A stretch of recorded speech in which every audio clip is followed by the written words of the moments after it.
Hi ಎಲ್ಲರಿಗೂ ನಮಸ್ಕಾರ. Welcome back to our YouTube channel. ಯಾರೆಲ್ಲ ವಿಡಿಯೋಸ್ ಸಬ್ಸ್ಕ್ರೈಬ್ ಮಾಡದೆ ನೋಡ್ತಾ ಇದ್ರೆ ಸಬ್ಸ್ಕ್ರೈಬ್ ಮಾಡ್ಕೊಳ್ಳಿ. ಹಾಗೆ ಇದು 3ನೇ ತರಗತಿಗೆ ಸಂಬಂಧಿಸಿದಂತೆ 3ನೇ ವಿಡಿಯೋ ಇದಾಗಿರುತ್ತೆ. ಓಕೆ, ಮೊದಲನೇ ಪ್ರಶ್ನೆ ನೋಡ್ತಾ ಹೋಗೋಣ.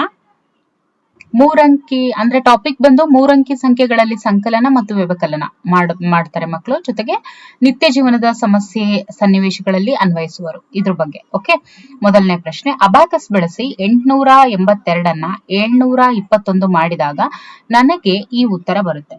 ಎಷ್ಟು ಬರುತ್ತೆ? 161 ಬರುತ್ತೆ. ಹೌದು ತಾನೆ? ಈಗ ನೋಡಿ, 882 721 ಎಷ್ಟು ಬರುತ್ತೆ? That is 161. ಎರಡನೇ ಪ್ರಶ್ನೆ. ಸ್ಥಾನ ಬೆಲೆ ಕೋಷ್ಟಕ ಬಳಸಿ ವ್ಯತ್ಯಾಸವನ್ನ ಕಂಡುಹಿಡಿಯಿರಿ ಅಂತ ಇದೆ. ಇಲ್ಲಿ 110 ಬಿಡಿ ಅಂತ ಕೊಟ್ಟಿದ್ದಾರೆ, ಹೌದಲ್ವಾ? ಈಗ ವ್ಯತ್ಯಾಸವನ್ನ ನಾವು ಕಂಡುಹಿಡಿಬೇಕು. ಓಕೆ, ಈಗ 6ರಲ್ಲಿ 5 ಹೋದ್ರೆ ಎಷ್ಟು? 1, ಹೌದಲ್ವಾ? 2ರಲ್ಲಿ 1 ಹೋದ್ರೆ ಎಷ್ಟು? 1. 7ರಲ್ಲಿ 6 ಹೋದ್ರೆ ಎಷ್ಟು? 1. ಸೊ ಸರಿಯಾದಂತ ಉತ್ತರ ಆಪ್ಷನ್ ಸಿ. 532ರಲ್ಲಿ 401 ಕಳೆದಾಗ ಸಿಗುವಂತ ಸಂಖ್ಯೆ ಎಷ್ಟು? ನೋಡಿ, 532 ಅದರಲ್ಲಿ 401 ಕಳೆದ್ರೆ ಎಷ್ಟು ಸಿಗುತ್ತೆ? 131 ಸಿಗುತ್ತೆ, ಹೌದಲ್ವಾ? ಇನ್ನು 448 ಪ್ಲಸ್ 335 ಎಷ್ಟಾಗುತ್ತೆ? 783 ಆಗುತ್ತೆ, ಹೌದಲ್ವಾ? 8 5 13 ಪ್ಲಸ್ 5 3 8 4 3 7. 457 ಪ್ಲಸ್ ಮತ್ತು 256. 457 ಮತ್ತೆ 256 ಇವೆರಡರ ಮೊತ್ತ 6 6 12 13 10 11 7 ಎಷ್ಟಾಗುತ್ತೆ? 713, ಹೌದಲ್ವಾ? ಮುಂದಿನ ಪ್ರಶ್ನೆ, 6ನೇ ಪ್ರಶ್ನೆ. 1ನೇ ತಂಡ 235 ರನ್ ಗಳಿಸಿದೆ. 2ನೇ ತಂಡ 175 ರನ್ ಗಳಿಸಿದೆ. 2ನೇ ತಂಡ ಗೆಲ್ಲೋದಕ್ಕೆ ಇನ್ನು ಎಷ್ಟು ರನ್ಗಳು ಬೇಕು? ಹಾಗಾದ್ರೆ 5ರಲ್ಲಿ 5 ಹೋಗುತ್ತಾ? ಇಲ್ಲ. 13ರಲ್ಲಿ 7 ಹೋದ್ರೆ ಎಷ್ಟು? 6. ಸೊ ಇನ್ನು ಎಷ್ಟು ಬೇಕು? 60 ರನ್ಗಳು ಬೇಕು. ಮುಂದಿನ ಪ್ರಶ್ನೆ. ಈ ಪ್ರಶ್ನೆಗೆ ಉತ್ತರಿಸಿ ಅಂತ ಇದೆ. 7ನೇ ಪ್ರಶ್ನೆ ನೋಡಿ. 630 ಮೈನಸ್ 520 ಒಟ್ಟಾಗಿ ಎಷ್ಟಾಗುತ್ತೆ ಅಂತ ಕೇಳಿದ್ದಾರೆ. ನೋಡಿ, ಇಲ್ಲಿ 630 ಅಲ್ವಾ? ನೋಡಿ ಇವಾಗ 6 3 0 5 2 0 0ಗೆ 0, ಹೌದಲ್ವಾ? ಇಲ್ಲಿ ಏನ್ ಮಾಡ್ಬೇಕು? ಮೈನಸ್. 3ರಲ್ಲಿ 2 ಹೋದ್ರೆ 1, 6ರಲ್ಲಿ 5 ಹೋದ್ರೆ 1. ಸೊ ನೋಡಿ, 3ರಲ್ಲಿ 2 ಹೋದ್ರೆ 1, 6ರಲ್ಲಿ 5 ಹೋದ್ರೆ 1, 110. ಓಕೆ, ನಿನಗೆ ತಂದೆ 200 ರೂಪಾಯಿ, ಓಕೆ, ತಾಯಿ 50 ರೂಪಾಯಿ ಕೊಟ್ಟಿದ್ದಾರೆ. ಇದರಲ್ಲಿ ನೀನು 100 ರೂಪಾಯಿ ಖರ್ಚು ಮಾಡಿದ್ರೆ, ಓಕೆ, 100 ರೂಪಾಯಿ, ಸೊ ಎಷ್ಟಾಗುತ್ತೆ? 250 ಆಗುತ್ತೆ. ಈ 250ರಲ್ಲಿ ಮೈನಸ್ 100 ಅಂದ್ರೆ ಖರ್ಚು ಮಾಡಿದ್ರೆ ನಿನ್ನ ಬಳಿ ಉಳಿದ ಹಣ ಎಷ್ಟು? 150 ರೂಪಾಯಿ, ಹೌದಲ್ವಾ? ಮುಂದಿನ ಟಾಪಿಕ್ ನೋಡೋಣ. ಒಂದು ಸನ್ನಿವೇಶ ಅಥವಾ ಸಂದರ್ಭದಲ್ಲಿ ಸಮಸ್ಯೆಗಳನ್ನ ಪರಿಹರಿಸೋದಕ್ಕೆ ಸೂಕ್ತವಾದಂತಹ ಕ್ರಿಯೆಯನ್ನ ನಿರ್ಧರಿಸ್ತಾರೆ ಮಕ್ಕಳು. ಜೊತೆಗೆ ಅದನ್ನ ಅನ್ವಯಿಸ್ಕೊಳ್ತಾರೆ. ಉದಾಹರಣೆಗೆ ಸಂಕಲನ ಮತ್ತು ವ್ಯವಕಲನ. ಈ ಒಂದು ಟಾಪಿಕ್ಗೆ ಸಂಬಂಧಿಸಿದಂತೆ ಪ್ರಶ್ನೆಗಳನ್ನ ನೋಡ್ತಾ ಹೋಗೋಣ. ಒಬ್ಬ ರೈತ ತನ್ನ ಮನೆಯಲ್ಲಿ 365 ಹಸುಗಳು, 215 ಕುರಿಗಳು, 115 ಹಂದಿಗಳನ್ನ ಸಾಕಿದ್ರೆ ಆತ ಸಾಕಿರುವಂತಹ ಪ್ರಾಣಿಗಳ ಒಟ್ಟು ಸಂಖ್ಯೆ ನೋಡಿ. 365 ಪ್ಲಸ್ 215 ಪ್ಲಸ್ 115 ಒಟ್ಟಾರೆಯಾಗಿ ಎಷ್ಟಾಗುತ್ತೆ ಅಂತ ಹೇಳಿದ್ರೆ ದಟ್ ಈಸ್ 695 ಆಗುತ್ತೆ.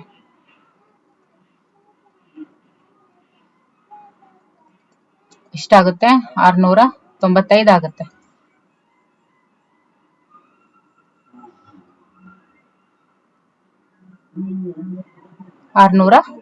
ಆಗುತ್ತೆ. ಮುಂದಿನ ಪ್ರಶ್ನೆ. ನಮ್ಮ ಶಾಲೆಯಲ್ಲಿ 350 ಹುಡುಗರಿದ್ದಾರೆ ಹಾಗೂ 430 ಹುಡುಗಿಯರಿದ್ದಾರೆ.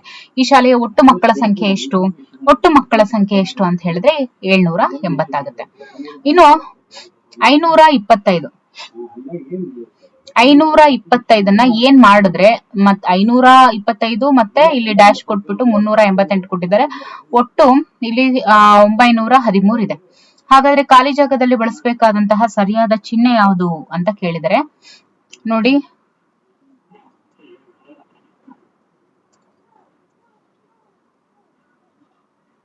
13, 9, 10, 11, 8, 9. ಸೊ 13 ಏನ್ ಮಾಡ್ಬೇಕು? ಪ್ಲಸ್ ಅನ್ನ ಆಯ್ಕೆ ಮಾಡ್ಬೇಕು. ಇನ್ನು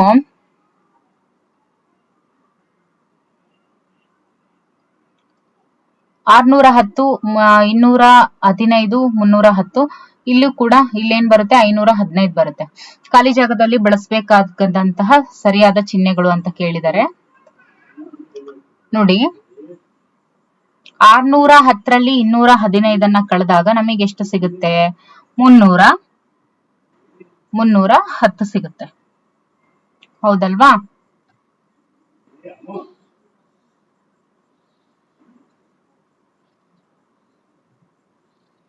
ಆರ್ನೂರ 10,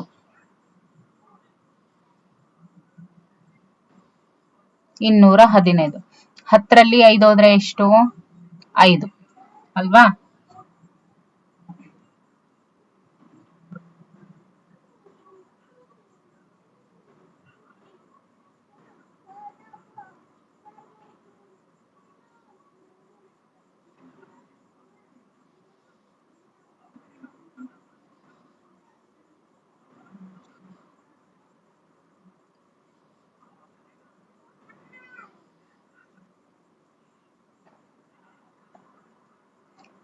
ಇಲ್ಲಿ ಓಕೆ,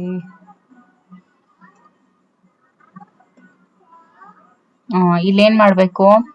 ಯಾವ ಚಿಹ್ನೆ ಅಂದ್ರೇನು? 610, 215, 310 ಒಟ್ಟು ಟೋಟಲ್ ಇಲ್ಲಿ ಅಂದ್ರೆ ಖಾಲಿ ಬಿಟ್ಟಿರುವಂತಹ ಪ್ಲೇಸ್ ಏನಿದೆ ಅದರಲ್ಲಿ ನಾವು ಈ ಸೈನ್ಸ್ ಅನ್ನ ಫಿಲ್ಅಪ್ ಮಾಡಿದಾಗ ನಮಗೆ ಎಷ್ಟು ಬರ್ಬೇಕು? 515 ಬರ್ಬೇಕು. ಈಗ ನೋಡಿ, 610 ಪ್ಲಸ್ 215 825 ಆಯ್ತು. ಈಗ 825ರಲ್ಲಿ 310 ಕಳೆದ್ರೆ ನಮಗೆ ಎಷ್ಟು ಸಿಗುತ್ತೆ? 515 ಸಿಗುತ್ತೆ. ಸೊ ಹಾಗಾಗಿ ಪ್ಲಸ್ ಅದರ ನಂತರ ಮೈನಸ್ ಅನ್ನ ಹಾಕ್ಬೇಕು. ಈ ಪ್ರಶ್ನೆಗಳಿಗೆ ಉತ್ತರಿಸಿ.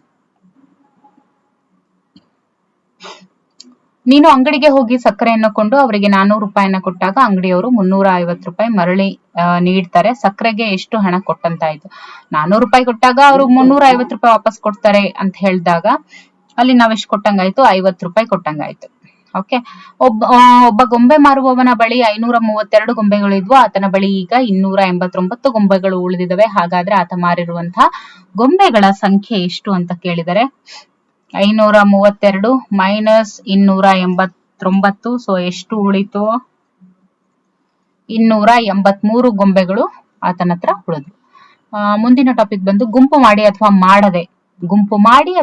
ಮಾಡದೆ ಸಣ್ಣ ಮೊತ್ತವನ್ನ ಕೂಡಿಸ್ತಾರೆ ಮತ್ತು ಕಳೀತಾರೆ. ಆ ಒಂದು ಸಾಮರ್ಥ್ಯ ಮಕ್ಕಳಲ್ಲಿ ಬೆಳೆಯುವಂಥದ್ದು 3ನೇ ತರಗತಿಯ ಮಟ್ಟಕ್ಕೆ. ಓಕೆ. ಇಲ್ಲಿ ಯಾವ ರೀತಿ, ಇಲ್ಲಿ ಏನ್ ನೀವು ನೋಡ್ತಾ ಇದ್ರೆ ಈ ಒಂದು ಪ್ರಶ್ನೆಗಳನ್ನ ಏನು ನವೋದಯ ಶಾಲೆಗೆ ಮಕ್ಕಳು ಪ್ರಿಪೇರ್ ಆಗ್ತಾರೆ ಅಂತ ಮಕ್ಕಳಿಗೂ ಇರುವಂತಹ ಕ್ವೆಶನ್ಸ್ ಜೊತೆಗೆ ಈಗ ಇಲ್ಲೇನ್ ನೋಡಿದ್ವಲ್ವಾ ಈ ಪ್ರಶ್ನೆ, ಇವೆಲ್ಲ ಏನು ಎಕ್ಸ್ಪೆಕ್ಟೆಡ್ ಕ್ವೆಶನ್ಸ್. ಇದು ಈ ತರ ಕ್ವೆಶನ್ಸ್ ಅನ್ನ ಕ್ವೆಶನ್ ನಂಬರ್ 4 ಏನಿದೆಯಲ್ಲ ಈ ಟೈಪ್ ಜೊತೆಗೆ ಕ್ವೆಶನ್ ನಂಬರ್ 3 ಇಂಥ ಕ್ವೆಶನ್ಸ್ ಪೇಪರ್ 1 ನಲ್ಲಿ ಬರುವಂತ ಸಾಧ್ಯತೆಗಳು ಹೆಚ್ಚು. ಆಮೇಲೆ ಬಂದಿದಾವೆ ಕೂಡ. ಆಮೇಲೆ PSTR ಕ್ವೆಶನ್ ಪೇಪರ್ ಸಾಲ್ವ್ ಮಾಡಿದ್ರೆ ಅವರಿಗೆ ಗೊತ್ತಿರುತ್ತೆ ಆ ಪ್ರಶ್ನೆಗಳು, ಅಂತ ಪ್ರಶ್ನೆಗಳು ಬಂದಿದಾವೆ. ಓಕೆ. ಗುಂಪು ಮಾಡಿ ಅಥವಾ ಮಾಡದೆ ಸಣ್ಣ ಮೊತ್ತವನ್ನ ಕೂಡಿಸ್ತಾರೆ ಮತ್ತು ಕಳೀತಾರೆ. 586ರಲ್ಲಿ ನೋಡಿ, 586ರಲ್ಲಿ 856ರಲ್ಲಿ 532 ಕಳೆದಿದೆ. ಇದನ್ನು ಬರೆಯುವಂತ ರೀತಿ 856 ಮೈನಸ್ 532. ಇದು ಸರಿಯಾದಂತ ಆಯ್ಕೆ. ಕೆಳಗಿನ ಸಮಸ್ಯೆಯನ್ನ ಹೀಗೆ ಬರೆಯಬಹುದು. ಯಾವ ತರ ಹೀಗೆ ಬರೆಯಬಹುದು? ಏನು? 457 ಮೈನಸ್ 256 ಈ ರೀತಿ ಬರಿಬಹುದು. ಹೌದಲ್ವಾ? ಸರಿಯಾದಂತ ಆಯ್ಕೆ ಆಪ್ಷನ್. ಇಲ್ಲಿ ಮೈನಸ್ ಇದೆ. ಓಕೆ. ಸರಿಯಾದಂತ ಆಯ್ಕೆ ಯಾವುದು? 457. ಇಲ್ಲಿ ಮೈನಸ್ ಇದೆ. ಸೊ 457 ಮೈನಸ್ 256 ಇದು ಸರಿಯಾದಂತ ಆಯ್ಕೆ. ಓಕೆ. 681 ಮೈನಸ್ 259 ಈ ಒಂದು ವ್ಯವಕಲನ ಮಾಡುವಾಗ 1ರಿಂದ 9 ಕಳಿಬೇಕು ಅಂದ್ರೆ ಈ ಸ್ಥಾನದಿಂದ ಬಿಡಿ ಸ್ಥಾನಕ್ಕೆ ದಶಕ ತೆಗೆದುಕೊಳ್ಬೇಕು. ಯಾವ ಸ್ಥಾನದಿಂದ ಯಾವುದಕ್ಕೆ ದಶಕ ತೆಗೆದುಕೊಳ್ಬೇಕು ನೋಡಿ? 680 259. ಕಳಿಬೇಕು. ಇಲ್ಲಿ ಇದು ಬಿಡಿ 10 100 ಹೌದಲ್ವಾ? ಈಗ ನೋಡಿ ಇಲ್ಲಿ ನಾವೇನ್ ಮಾಡ್ಬೇಕು, 1ರಿಂದ 9 ಕಳಿಯಕ್ಕಾಗಲ್ಲ. ಹಾಗಾಗಿ ಈ ಸ್ಥಾನದಿಂದ ಬಿಡಿ ಸ್ಥಾನಕ್ಕೆ, ಇದು ಬಿಡಿ ಸ್ಥಾನ, ಯಾವ ಸ್ಥಾನದಿಂದ ನಾವು ದಶಕ ತೆಗೆದುಕೊಳ್ಬೇಕು? 10ರ ಸ್ಥಾನದಿಂದ ದಶಕವನ್ನ ತೆಗೆದುಕೊಳ್ಬೇಕು. ಸೊ ಸರಿಯಾದಂತ ಆಯ್ಕೆ ಆಪ್ಷನ್ ಡಿ. 400 plus dash 653. ಈ ಖಾಲಿ ಜಾಗದಲ್ಲಿ ಇರಬೇಕಾದಂತ ಸಂಖ್ಯೆ ಎಷ್ಟು? ಈಗ ನೋಡಿ 653 ಮೈನಸ್ 400 ಎಷ್ಟಾಗುತ್ತೆ? 5. 6ರಲ್ಲಿ 4 ಹೋದ್ರೆ 2. ಸೊ ಎಷ್ಟಿರ್ಬೇಕಲ್ಲಿ? 253. ಹೌದಲ್ವಾ? ಸೊ ಆಪ್ಷನ್ ಏನು? Option D. 825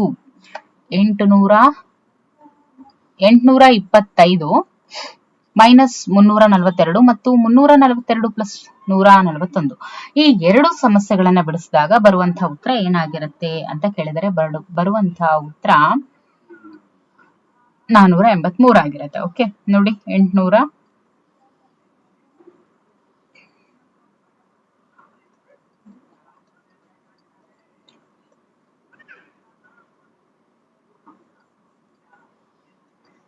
ಹೌದಲ್ವಾ? 342 ಪ್ಲಸ್ 3 8 4. ಸೊ ಎರಡರಲ್ಲೂ ಎಷ್ಟು ಬರುತ್ತೆ? 483 ಬರುತ್ತೆ. 300ಕ್ಕೆ 400 ಸೇರಿಸಿ 500 ಕಳೆದ್ರೆ ಬರುವಂತಹ ಉತ್ತರ ಏನು? ನೋಡಿ 300ಕ್ಕೆ 400 ಸೇರಿಸಿ 300ಕ್ಕೆ 400 ಸೇರಿಸಿದ್ರೆ ಎಷ್ಟು? 700 ಆಗುತ್ತೆ.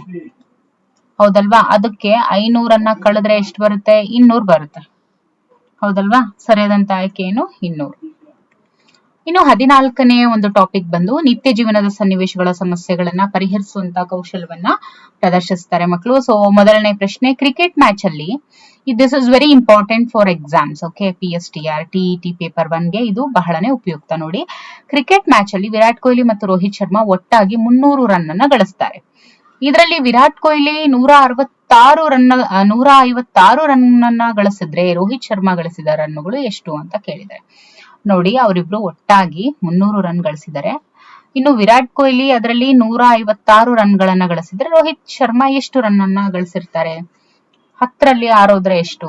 4. 9ರಲ್ಲಿ 5 ಹೋದ್ರೆ ದಟ್ ಈಸ್ 4. ಇನ್ನು 2ರಲ್ಲಿ 1 ಹೋದ್ರೆ 1. ಸೊ 144 ರನ್ ಅನ್ನ ಯಾರು ಗಳಿಸಿರ್ತಾರೆ? ದಟ್ ಈಸ್ 144 ರನ್ಗಳನ್ನ ರೋಹಿತ್ ಶರ್ಮಾ ಅವರು ಗಳಿಸಿರ್ತಾರೆ. ಜಾನು 613 ರೂಪಾಯಿಗಳನ್ನ ತೆಗೆದುಕೊಂಡು ಜಾತ್ರೆಗೆ ಹೋಗಿ 365 ರೂಪಾಯಿಗಳನ್ನ ಖರ್ಚು ಮಾಡಿದ್ರೆ ಈಗ ಅವಳ ಬಳಿ ಉಳಿದಿರುವಂತಹ ಹಣ ಎಷ್ಟು ಅಂದ್ರೆ ದಟ್ ಇಸ್ ನೋಡಿ 365. 13ರಲ್ಲಿ 5 ಹೋದ್ರೆ 8. ಹೌದಲ್ವಾ? 9ರಲ್ಲಿ 6 ಹೋದ್ರೆ ಎಷ್ಟು? ಇನ್ನೆಷ್ಟು ಉಳಿತು? ಸೊ 5ರಲ್ಲಿ 3 ಹೋದ್ರೆ 2. ಹೌದಲ್ವಾ?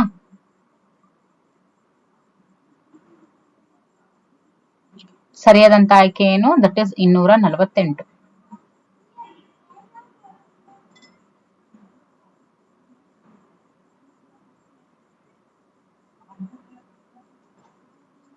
ಹದಿಮೂರರಲ್ಲಿ 5 ಹೋದ್ರೆ 8. ಓಕೆ, 10ರಲ್ಲಿ 6 ಹೋದ್ರೆ 4. ಇಲ್ಲಿ 5 ಉಳಿತು. 5ರಲ್ಲಿ 3 ಹೋದ್ರೆ 2. ಓಕೆ, 248. ಮುಂದಿನ ಪ್ರಶ್ನೆ, ಒಂದು ಸಮಾರಂಭದಲ್ಲಿ ಇದ್ದ 500 ಜನರಲ್ಲಿ ಒಂದು ಸಮಾರಂಭದಲ್ಲಿ ಇದ್ದ 500 ಜನರಲ್ಲಿ 215 ಜನ ಗಂಡಸರು. ಓಕೆ, 215 ಜನ ಗಂಡಸರು ಜೊತೆಗೆ 80 ಮಕ್ಕಳು ಕೂಡ ಇದ್ದಾರೆ. ಹಾಗಾದ್ರೆ ಸಮಾರಂಭದಲ್ಲಿ ಭಾಗವಹಿಸಿರುವಂತಹ ಮಹಿಳೆಯರ ಸಂಖ್ಯೆ ಎಷ್ಟು ಅಂತ ಕೇಳಿದ್ದಾರೆ. ಇಂಥ ಪ್ರಶ್ನೆಗಳು ಇವಾಗ ನಿಮಗೆ ಅನಿಸ್ತಾ ಇದೆ ಅಂದ್ರೆ ಹೋಪ್ಸೋ ಕೆಲವ್ರು ಅನ್ಕೊಂಡಿರ್ತೀರ ಇವ್ರು ಯಾಕಪ್ಪ 3ನೇ ತರಗತಿ ತಗೊಂಡು ಹೋಗಿ ಮ್ಯಾಥ್ಸ್ ನ ಬಿಡಿಸ್ತಾ ಇದಾರೆ ಅಂತ. ಇಂಥ ಪ್ರಶ್ನೆಗಳನ್ನ ಯಾರೆಲ್ಲ ನೋಡಿರ್ತೀರಾ ಇದನ್ನೆಲ್ಲ ವಿಡಿಯೋ ನೋಡ್ತಾ ಇರೋರಿಗೆ ಮಾತ್ರ ಗೊತ್ತಾಗ್ತಾ ಹೋಗುತ್ತೆ. ನೋಡಿ, ಒಂದು ಸಮಾರಂಭದಲ್ಲಿ 500 ಜನರಲ್ಲಿ 215 ಎಷ್ಟು ಜನ ಇದ್ದಾರೆ? 215 ಗಂಡಸರಿದ್ದಾರೆ, 80 ಮಕ್ಕಳಿದ್ದಾರೆ. ಅಲ್ಲಿಗೆ 215 ಪ್ಲಸ್ 80 ಎಷ್ಟಾಯ್ತು? 295 ಆಯ್ತು. ಹಾಗಾದ್ರೆ ಇವ್ರು ಈ ಗಂಡಸರು ಮತ್ತೆ ಮಕ್ಕಳು ಇವ್ರನ್ನ ಬಿಟ್ಟು 500ರಲ್ಲಿ ಇನ್ ಮಿಕ್ಕಿರೋರೆಲ್ಲ ಯಾರು ಏನಾಗಿರ್ತಾರೆ? ಹೆಣ್ಮಕ್ಳು, ಮಹಿಳೆಯರ ಸಂಖ್ಯೆ ಆಗಿರತ್ತೆ. ಹೌದಲ್ವಾ? ಈಗ ಏನ್ ಮಾಡ್ಬೇಕು?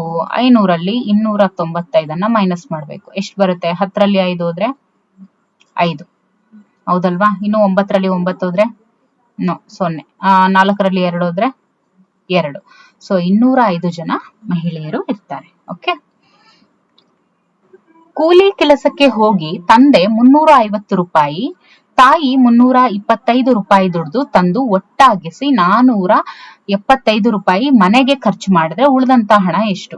ಈಗ ನೋಡಿ, ತಂದೆ 350, ತಾಯಿ 325, ಎಷ್ಟಾಯ್ತು? 5, 6, 7, 6, ಒಟ್ಟಾಗಿ ಅದು 675 ಆಯ್ತು.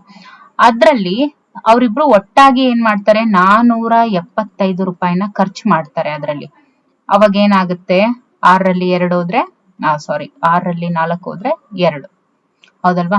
ಹಾಗಾದ್ರೆ ಮಿಕ್ಕುವಂತ ಹಣ ಎಷ್ಟು? That is 200. ಓಕೆ.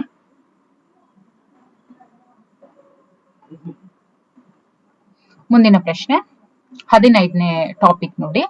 ಜಲಮಾಲಿನ್ಯ, ವಾಯು ಮಾಲಿನ್ಯ, ಮರಗಳನ್ನ ಕಡಿಯುವುದು ಪ್ರಾಣಿ ಪಕ್ಷಿಗಳಿಗೆ ನೋವನ್ನ ಉಂಟು ಮಾಡೋದು, ಜೊತೆಗೆ ಜಾಗೃತಿ, ಅರಿವು ಮತ್ತು ಸಂವೇದದೊಂದಿಗೆ ಪರಿಸರದ ಕಾಳಜಿಯನ್ನ ಮಕ್ಕಳು ಇಲ್ಲಿ ಪ್ರದರ್ಶಿಸ್ತಾ ಹೋಗ್ತಾರೆ. ಅದರಲ್ಲಿ ಮೊದಲನೇ ಪ್ರಶ್ನೆಯನ್ನ ನೋಡ್ತಾ ಹೋಗೋಣ.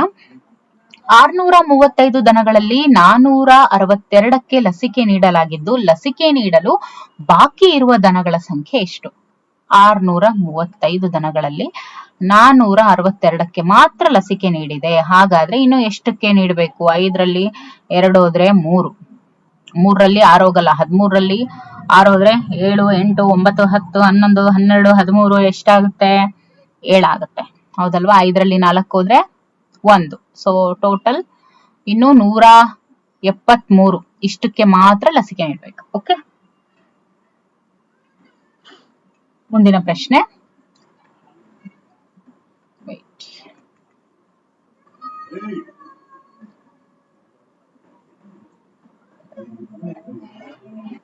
ಒಂದು ಊರಿನಲ್ಲಿ ಒಟ್ಟು 800 ವಾಹನಗಳಿದಾವೆ. ಅವುಗಳಲ್ಲಿ 297 ವಾಹನಗಳು ವಾಯು ಮಾಲಿನ್ಯವನ್ನು ಉಂಟು ಮಾಡ್ತಾ ಇದೆ. ಹಾಗಾದ್ರೆ ವಾಯು ಮಾಲಿನ್ಯ ಉಂಟು ಮಾಡದ ವಾಹನಗಳ ಸಂಖ್ಯೆ ಎಷ್ಟು? ಎಷ್ಟಿದೆ? 800 ಇದಾವೆ. ಅದರಲ್ಲಿ 297 ಮಾಲಿನ್ಯವನ್ನು ಉಂಟು ಮಾಡ್ತವೆ. 10ರಲ್ಲಿ 7 ಹೋದ್ರೆ 3. ಹೌದಲ್ವಾ? 9ರಲ್ಲಿ 9 ಹೋಗಲ್ಲ, 0. ಇನ್ನು 7ರಲ್ಲಿ 2 ಹೋದ್ರೆ 5. ಹೌದಲ್ವಾ? ಹಾಗಾದ್ರೆ ವಾಯು ಮಾಲಿನ್ಯ ಉಂಟು ಮಾಡದ ವಾಹನಗಳ ಸಂಖ್ಯೆ ಎಷ್ಟು? 503. ಮುಂದಿನ ಪ್ರಶ್ನೆ. 3 ಸ್ನೇಹಿತರು ಸೇರಿ ಒಟ್ಟು 700 ಮರಗಳನ್ನ ಬೆಳೆಸಿದ್ದಾರೆ. ಅದರಲ್ಲಿ ಸೋಮುಂದು 300, ಅದರಲ್ಲಿ ಆಮೇಲೆ ರಫೀಕ್ದು, ಓಕೆ, ರಫೀಕ್ದು 250, ಸೋಮುದು 300, ರಫೀಕ್ದು 250 ಮರಗಳನ್ನ ಬೆಳೆಸಿದ್ರೆ ಜಾನ್ ಬೆಳೆಸಿದಂತಹ ಮರಗಳ ಸಂಖ್ಯೆ ಎಷ್ಟು? ಒಟ್ಟು 700. ಇನ್ನು ಸೋಮುದು 200, ರಫೀಕ್ದು 250 ಎಷ್ಟಾಗುತ್ತೆ? 550 ಇಲ್ಲ ಆಯ್ತು. ಇನ್ ಮಿಕ್ಕಿದ್ದು ಜಾನ್ದ ಆಗಿರುತ್ತೆ. ಸೊ 550 ನಾವು ಅದರಲ್ಲಿ ಕಳಿಬೇಕು. 10ರಲ್ಲಿ 5 ಹೋದ್ರೆ 5. ಹೌದಲ್ವಾ?